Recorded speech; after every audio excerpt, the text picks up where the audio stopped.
Alice, I'm really excited about this new teaching series that we're going to be doing for the next 6 weeks on spiritual growth. I'm excited that our teachers decided this was right for our congregation, and it just seems so right also for me. You know, we're such an on-the-go, activistic kind of people, up from early in the morning till late at night and up the next day. And then as a church, we're so activistic that we need someone to remind us of how do we stay connected to Jesus while we're this kind of activistic people.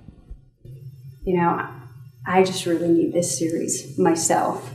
You know, I think it's going to be great for Orchard, but I just also personally need it. I mean, just this morning, you know, I'm trying to get ready to come here to spend the day thinking about these kinds of issues, and I'm running a little behind because I was making lunch for my son and for my husband, and I get a call from Will's teacher, who's just laughing her head off, wanting to let me know that it's a world record, 11 rotten lunches found in Will's locker this morning. They were wondering what the stench was, and you know, that's just kind of the way my 11 lunches. Yes, all made lovingly by his mother and then somehow squeezed into his small locker. So it just struck me, you know, that's the kind of thing that we run into in life, you know, something as silly as that, but really big things as well. And then the question for all of us is, how do we live our normal, regular, busy, crazy lives and stay deeply connected to God? Yeah. And so that's what I'm hoping this is going to be.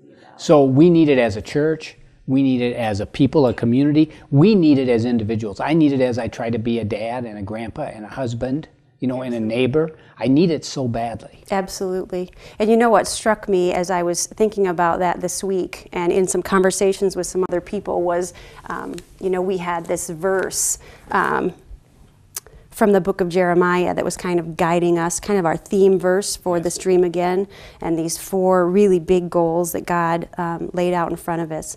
And as I was looking at that verse, I noticed that right after, in Jeremiah 29, verse 11, right after that, God, you know, first of all says, I have all these plans for you and plans to prosper you and plans to bring you hope. And then he says, you will seek me and find me when you seek me with all your heart.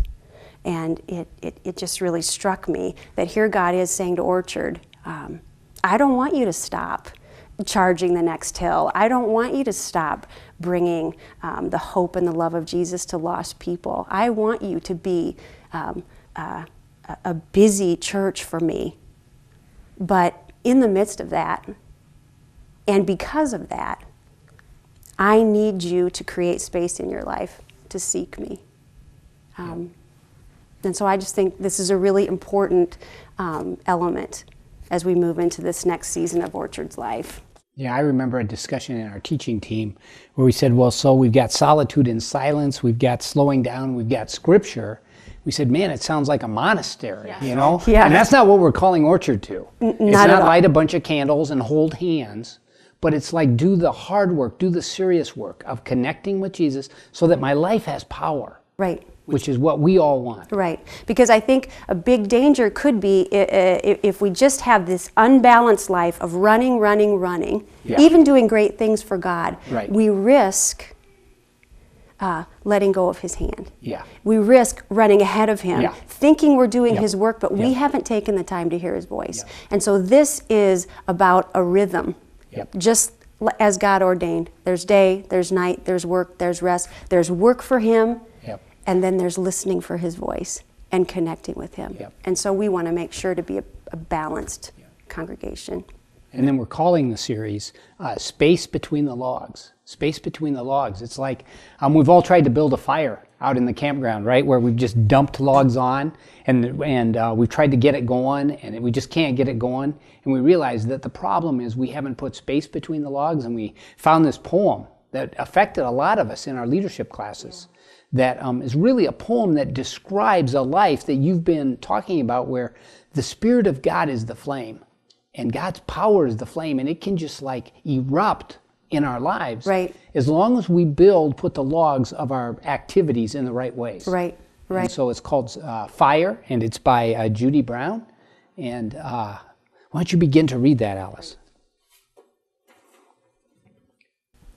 She writes, what makes a fire burn is space between the logs, a breathing space.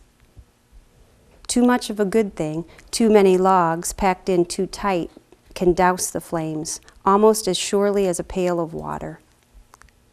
So building a fire requires attention to the spaces in between as much as to the wood.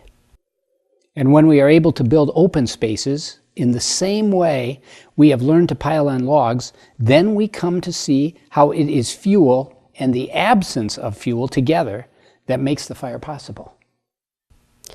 We only need to lay a log lightly from time to time.